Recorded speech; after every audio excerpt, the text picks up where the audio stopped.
Good morning, everyone. Camera adjusted. Well, I had a long day yesterday for my birthday. I had to work 12 hours, but that's okay. That includes overtime. I am looking into, pray for me on this, as I'm looking into the idea of getting a small pop-up trailer. I might have to do a fundraiser for it, because I'm seeing that the price of those are about $2,000, and I have to get a hitch put on my car. So pray about that, and let me know if you think I should do that. My tent's fine, but every once in a while I've got to have a trailer to camp in certain areas. They don't want tents. So I'm trying to come up with a better way to do this.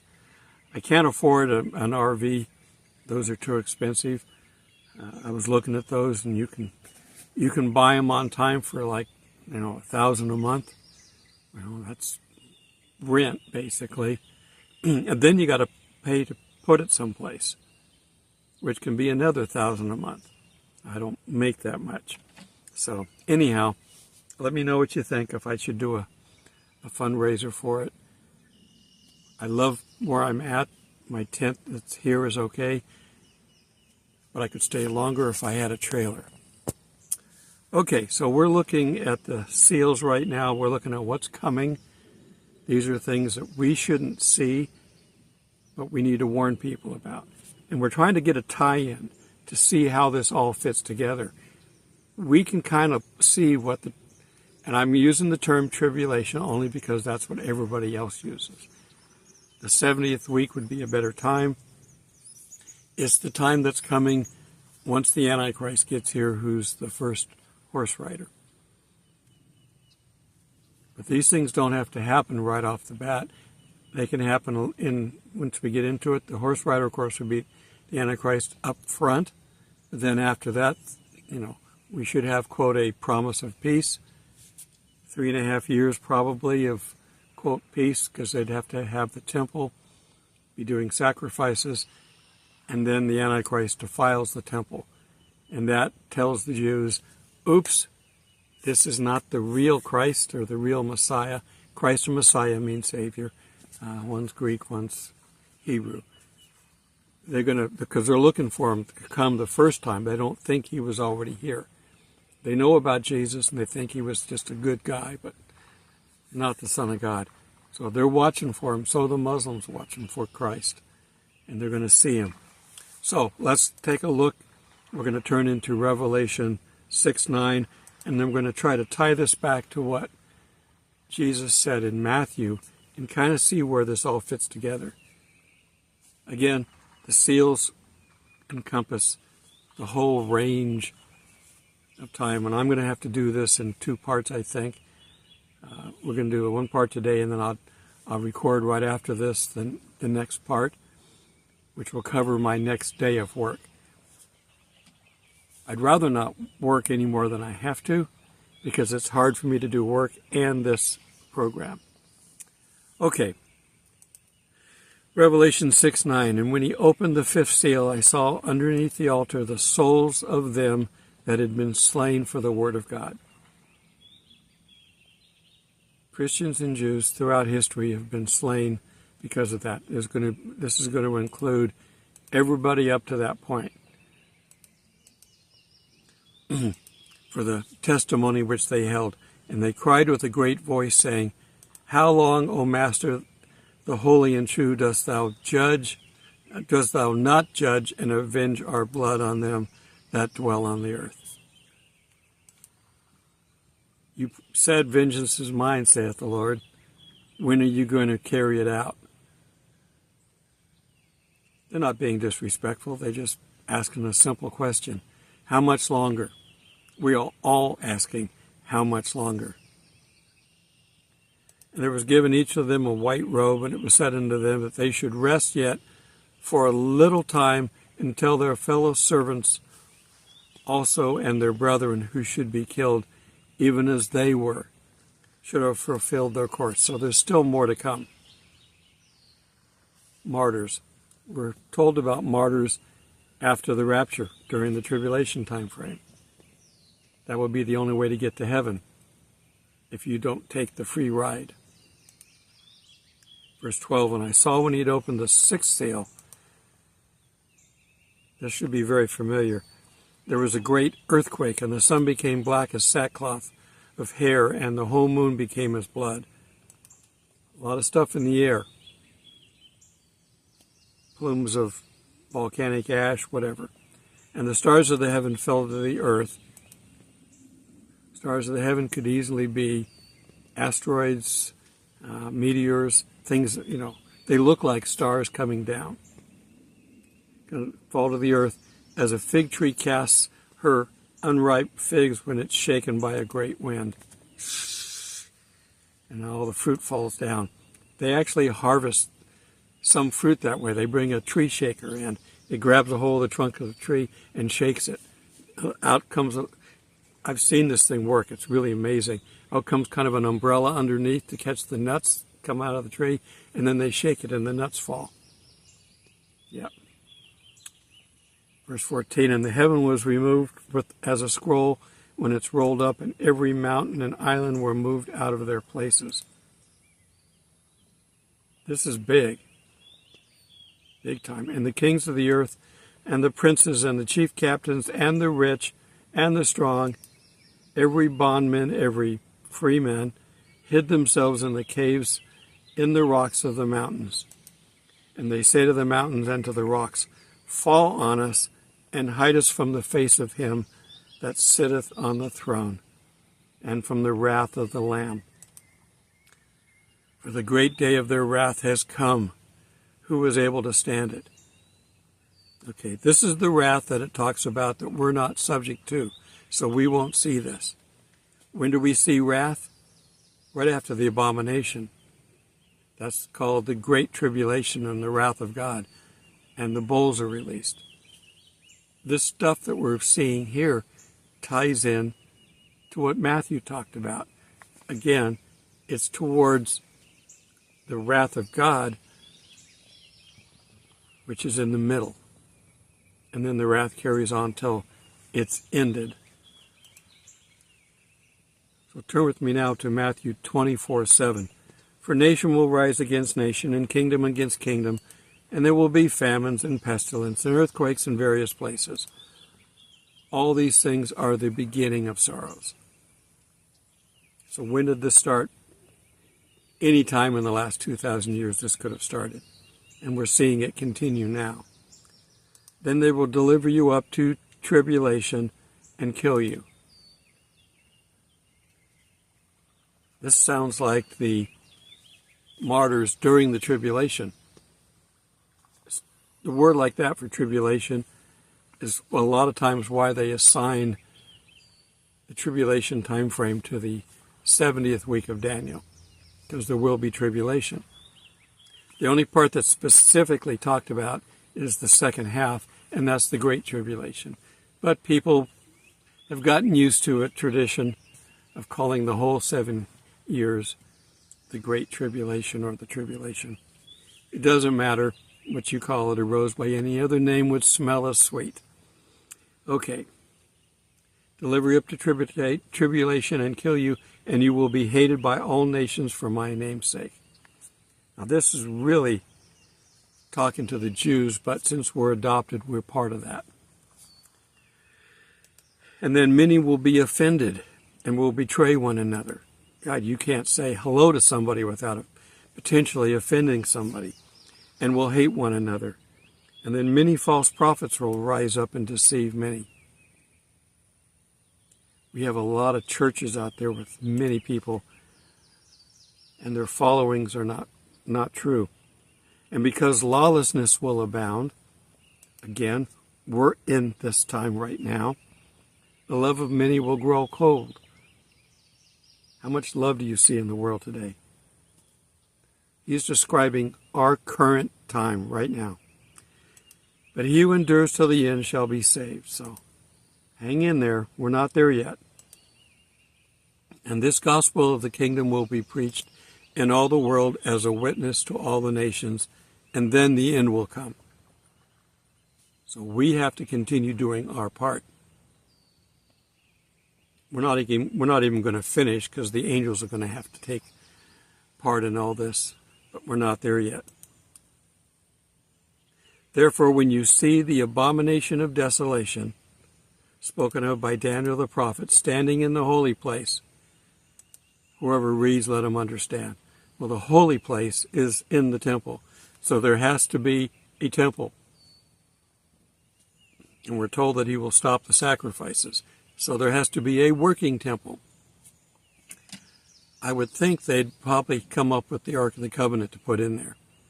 It still hasn't been found, or at least hasn't been broadcast that it's been found. Then let those who are in Judea flee to the mountains. Let him who is in the housetop not go down and take anything out of his house. They're talking about Jerusalem now. And let him who is in the field not go back to get his clothes. When you hear about the abomination of desolation, run.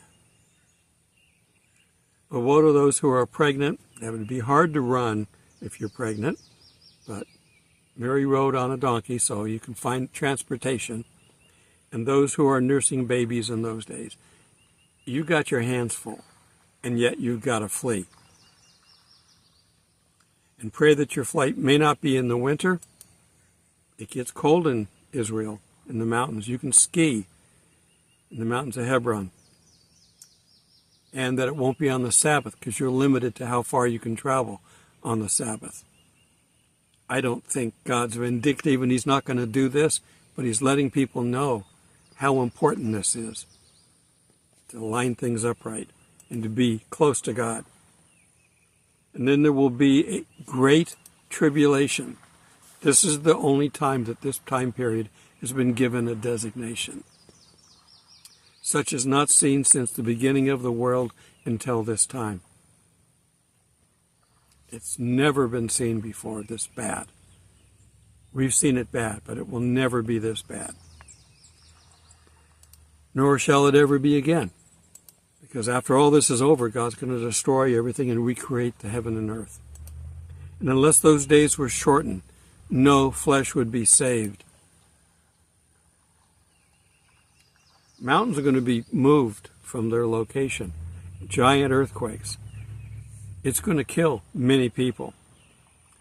And if anyone says to you, look, here is the Christ, or there, do not believe it. We're going to see, or the people are going to see him coming in the air. So if they're saying he's down here someplace, he's not. Even for us, for the rapture, he's not coming down to earth. He's stopping at the clouds. If he came to the earth, that'd be the second coming. So that's why we're being raptured to the clouds.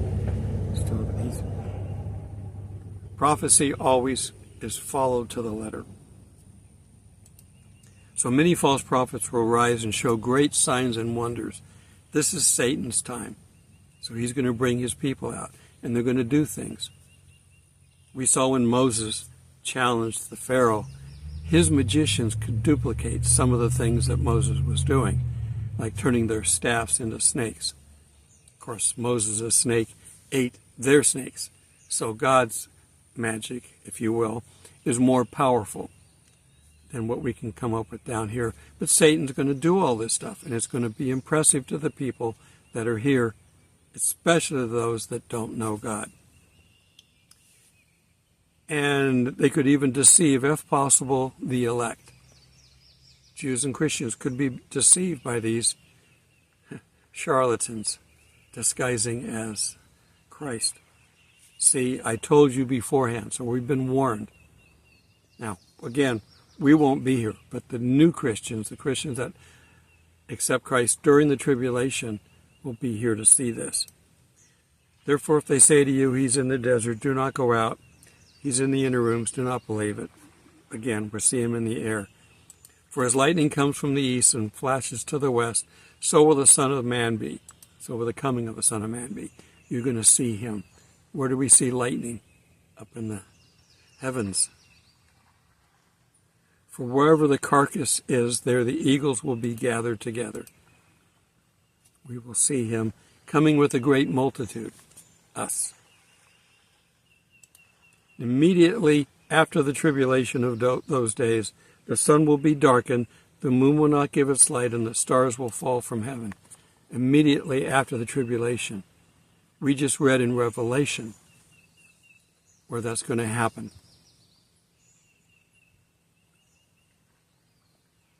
This ties in the timeline. So we can see immediately after the tribulation. The second half is called the Great Tribulation, and it will be cut short. So the people will live. Immediately after that, all that stuff with the heavens and the earth is going to start changing. There's your timeline. That's the end. What comes next is the best part. This is the bad part. There's going to still be some fighting, and we're going to see as we go through Revelation, the harlot's going to be destroyed. Well, we just saw, this just covered the entire tribulation time frame, because these are vignettes. They look at the whole time frame, beginning to end. The trumpets are going to do the same thing. These are not linear. We don't have seals, then trumpets, then bowls. They overlap, and they overlap as God's plan unfolds. And we don't know exactly where they overlap. We can see where things are happening during the timeline. God's warned about this. He's told us to warn people. We are warning people. They're laughing at us, okay? Don't worry about whether they believe this or not. They will remember it when we're gone. Talk to them about Jesus, which is more important. And do it nicely. You're not going to, the old expression, you get more flies with honey than with vinegar. You want people to accept Christ in you before they accept Christ anyplace else. You have to be the example that they see, that they want to be like. Then the Spirit in you will point up to the Messiah sitting in the throne room. They will come right, you just channel it. You be channeling God. That's all you got to do. Just be channeling God. And they will see it and look up. Now, God's not over there. You better accept this or I'm going to pound it into you. I'm going to hit you with my 20-pound family Bible. You're going to hell right now, and I guarantee you're going to hell. Be careful how you start talking about this stuff. You need to scare people about the future that they're not going to be a part of. You've got to give them the good news before you give them the bad news, and then you give them the bad news if it's not working. But you always give people an out. Give people a reason for hope. Our job is simple. Tell people about Jesus. Get as many people as we can on the bus for the rapture. Now, I use the expression of a bus, but we're flying. But most of us deserve to be riding on the bus. We don't deserve flight. And we certainly don't deserve first-class flight. We don't know how it's going to happen. We don't have to know. This is God's job to do. We just have to work until we're out of here. Okay, for my next video, we're going to continue on here. We're going to see the end of the seals. And we're going to see how this all ties together. We'll look at the trumpets, and then we're going to go and look at how the Antichrist works on this earth. He's down here now. He's working. The harlot is getting the world ready for the Antichrist. We're not there yet, but we're close. Jesus has already talked about what's going on right now. Now, the first century, the second century, they were bad. Persecutions, killings. A lot of these people have taken this and said, well, Revelation has already happened. because it was written in 90 AD, so it applied to those immediate times. In that one verse where they got the word wrong, soon, when it should have been quickly, they have applied that and said, well, the revelation is already over. It already happened, because it was soon after it was written. No. The events are going to be quick. Soon has nothing to do with it. There has to be the church age to bring Gentiles in, the adopted in.